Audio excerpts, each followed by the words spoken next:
ജയിലിലുള്ള തിരുവനന്തപുരം കോർപ്പറേഷനിലെ Vazhottukonam ward councillor R Sugathan അയോഗ്യനാകുമോ? അയോഗ്യത വരാതിരിക്കാൻ കഴിഞ്ഞ കൗൺസിലുണ്ടായ നാടകങ്ങളൊക്കെ നമ്മൾ കണ്ട സാഹചര്യത്തിലായിരുന്നു ഇങ്ങനെ ഒരു ഉദ്വേഗം. എന്തായാലും ആ കാത്തിരിപ്പിനൊടുവിൽ ഉദ്വേഗത്തിനൊടുവിൽ ആർ സുഗതന് 6 മാസത്തേക്ക് അവധി അനുവദിച്ചിരിക്കുന്നു കോർപ്പറേഷൻ കൗൺസിൽ യോഗം. 2 സ്വതന്ത്രരുടെ കൂടി പിന്തുണയിൽ സുഗതൻ അവധി അനുവദിച്ചതോടെ BJP ഭരിക്കുന്ന തിരുവനന്തപുരം നഗരസഭയിൽ തൽക്കാലം അനിശ്ചിതത്വം ഒഴിവായി. മുനിസിപ്പൽ ആക്ട്, കേരള മുനിസിപ്പാലിറ്റി നിയമവും ചട്ടങ്ങളും, അതിൽ 91K സെക്ഷൻ 91K ആ ചട്ടത്തിൻ്റെ പിൻബലത്തിലുമാണ് വാഴോട്ടുകോണം വാർഡ് കൗൺസിലർ സുഗതൻ സമർപ്പിച്ച അദ്ദേഹത്തിൻ്റെ അപേക്ഷ ഇന്നത്തെ കൗൺസിൽ യോഗം പാസാക്കിയത്. അപേക്ഷ അവതരിപ്പിച്ചപ്പോൾ അതിൽ ഭരണപക്ഷത്തെ കൗൺസിലർമാരും പൗണ്ട് കടവ് വാർഡ് കൗൺസിലർ സുധീഷും സുഗതൻ്റെ അപേക്ഷയെ പിന്തുണച്ചു. ആ ഭൂരിപക്ഷത്തിലാണ് ആ അപേക്ഷ അംഗീകരിച്ചത്.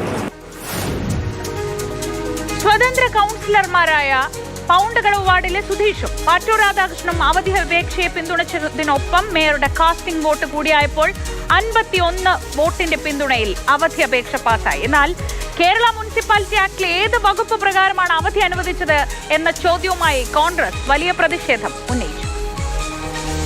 ലീവ് കൊടുക്കാനുള്ള അപേക്ഷ കൊടുക്കാം, അത് ആർക്കുമുള്ള റൈറ്റ് ഇല്ലേ? ജയിലിലുള്ള ആൾക്ക് റൈറ്റ് ഇല്ലേ?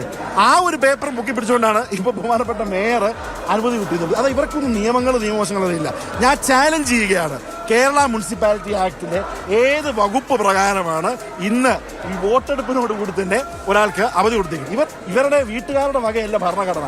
നിയമപ്രകാരം 3 കൗൺസിലിൽ ശ്രീ സുഗതൻ വന്നിട്ടില്ല, അദ്ദേഹത്തിന് അംഗത്വം റദ്ദാക്കണം. ഇത് പറഞ്ഞുകൊണ്ട് സംസ്ഥാന ഇലക്ഷൻ കമ്മീഷനെടുത്ത് സംസ്ഥാന സർക്കാരിനോടും സെക്രട്ടറിയോടും പോകാൻ പോവുകയാണ്. വിയ്യൂർ ജയിലിൽ കിടന്ന് കൗൺസിലിൽ പോകാനുള്ള അനുമതിയാണ് BJPക്കാർ വാങ്ങിച്ചേക്കുന്നത്. ഇല്ലാത്ത അധികാരം ഒരിക്കലും ഉപയോഗിക്കാൻ കഴിയുകയില്ല. ശക്തമായിട്ട് ഈ വിഷയത്തിൽ നിയമപരമായിട്ട് UDF മുന്നോട്ട് പോകും. താൻ പിന്തുണച്ചത് BJPയെ അല്ല, സഹപ്രവർത്തകനായ സുഗതനെ എന്നായിരുന്നു സുധീഷിന്റെ പ്രതികരണം. എന്നോടൊപ്പം കൗൺസിലിൽ പങ്കെടുത്തിട്ടുള്ള ഒരു വ്യക്തി എന്നുള്ള രീതിയിൽ സുഗതന്റെ ഇപ്പോൾ നടത്തിയിരിക്കുന്ന ഒരു പൊളിറ്റിക്കൽ മൂവ്മെന്റ് ആണ് നിൽക്കുന്നത്. ഞാൻ സുഗതന് വേണ്ടിയാണ് ഇവിടെ വാദിച്ചത്. സുഗതൻ ഒരു കാപ്പ കേസിലെ പ്രതിയാണ്. സുഗതൻ ഒരു കാപ്പ കേസിൽ പ്രതിയാണ്. അപ്പോൾ കേസിലെ പ്രതി. അതെ. സുഗതൻ എന്നോടൊപ്പം കൗൺസിലറുടെ അതെ ഇതിപ്പോ സുഗതന്റെ ഇതിന് വേണ്ടിയാണ് ഞാൻ സംസാരിച്ചിരിക്കുന്നത്. സുഗതന്റെ കാര്യമാണല്ലോ എനിക്കിപ്പോൾ ഇവിടെ പിന്തുണയ്ക്കേണ്ടി വന്നിട്ടിരിക്കുന്നത്. അതെ, അത് തന്നെയാണ്. അത് വരട്ടെ, നല്ലത് ചെയ്താൽ നല്ലതിനോടൊപ്പം. സുഗതൻ വ്യക്തിപരമായി പിന്തുണ അഭ്യർത്ഥിക്കുന്നു. അതെ. വോട്ടെടുപ്പിന്റെ പേരിൽ വെറും പ്രഹസനമാണ് നടന്നതെന്ന് CPMന്റെ ആരോപണം. ഈ ബേസ്ലെസ് ആയിട്ടുള്ള ആർഗ്യുമെൻറ്റ്സ് ഇപ്പോൾ ഇവർ മേയറുടെ ഭാഗത്തുനിന്ന് വരുന്നുണ്ട്. അതിൻ്റെ ആർഗ്യുമെൻറ്റ്സ് എന്ന് പറയുന്നത് എന്താണ്, ലീവ് കൊടുക്കാൻ വേണ്ടിയിട്ട് പറ്റുന്നു, അഭിഭാഷകന് മാത്രം അങ്ങനെയൊന്നും ചെയ്യാൻ വേണ്ടിയിട്ട് പറ്റുന്നതല്ല. അപ്പോൾ കാപ്പ കേസിനകത്ത് പ്രതിയായി 6 വർഷം അല്ലെങ്കിൽ ഇനിയിപ്പോൾ 6 മാസം കഴിഞ്ഞതിന് ശേഷം അത് 1 വർഷത്തേക്ക് എക്സ്റ്റെൻഡ് ചെയ്യണമെന്നുള്ളത് പിന്നെ കാപ്പ ബോർഡാണ് തീരുമാനിക്കാനുള്ളത്.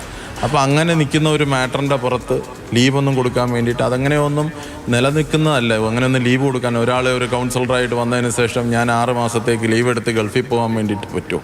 അതുപോലെ ഈ പറയുന്ന കണക്ക് ഇത് അതിനെക്കാട്ടിലും വളരെ സ്ട്രോങ് ആയിട്ടാണ് ഈ പറയുന്ന കണക്ക് തന്നെ ഒരു ഡീറ്റെയിൻ ചെയ്ത് വെച്ചിരിക്കുകയാണ്. കൗൺസിലർ സുഗതൻ ജയിൽ സൂപ്രണ്ട് മുഖേന ഹാജരാകാൻ കഴിയില്ലെന്ന കത്തിനൊപ്പം അവധിക്ക് അപേക്ഷിക്കാമെന്ന സർക്കാർ നിർദ്ദേശം കൂടി ഉണ്ട് എന്നായിരുന്നു മേയർ VV രാജേഷിന്റെ വാദം. ഇത് പിന്നീട് വലിയ വാദങ്ങൾക്കും പ്രതിവാദങ്ങൾക്കും ഒക്കെ ഇടയാക്കി.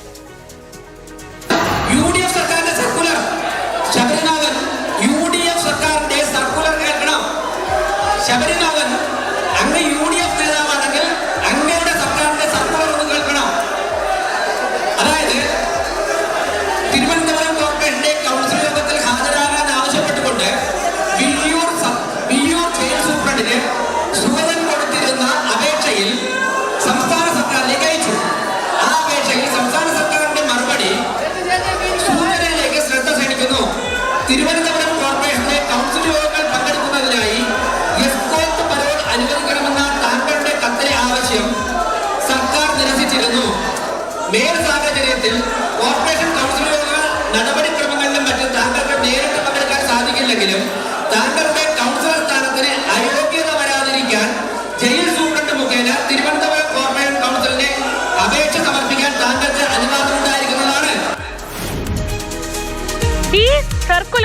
വലിയ പുകിലായി മാറിയിരിക്കുകയാണ്. ആഭ്യന്തരമന്ത്രിക്ക് വലിയ അതൃപ്തിയുണ്ട് ഇങ്ങനെയൊരു സർക്കുലർ ഇറങ്ങിയതിൽ എന്നതാണ് ഇപ്പോൾ വിവരങ്ങൾ പുറത്തു വരുന്നത്. ഈ കത്ത് ആഭ്യന്തരമന്ത്രിയോ വകുപ്പോ അറിഞ്ഞിട്ടില്ല എന്നതാണ് വാദം. ജയിൽ വകുപ്പ് ഉദ്യോഗസ്ഥർ സുഗതന് അനുകൂലമായി ഇങ്ങനൊരു നടപടി സ്വീകരിച്ച സാഹചര്യത്തിൽ ഇപ്പോൾ അന്വേഷണത്തിനു കൂടി ആഭ്യന്തരമന്ത്രി ഉത്തരവിട്ടിരിക്കുകയാണ്. അണ്ടർ സെക്രട്ടറി നൽകിയ കത്തിലാണ് അന്വേഷണം. സുഗതന് അനുകൂലമായ പരാമർശങ്ങൾ തദ്ദേശ വകുപ്പ് നൽകിയതിൽ നിന്ന് അതേപടി പകർത്തിവെച്ചതാണ് വലിയ വിവാദങ്ങൾക്കിടയായത്. എന്തായാലും ഇപ്പോൾ ആ വിഷയത്തിൽ ഒരു അന്വേഷണത്തിലേക്ക് വരെ നീങ്ങുകയാണ് കാര്യങ്ങൾ.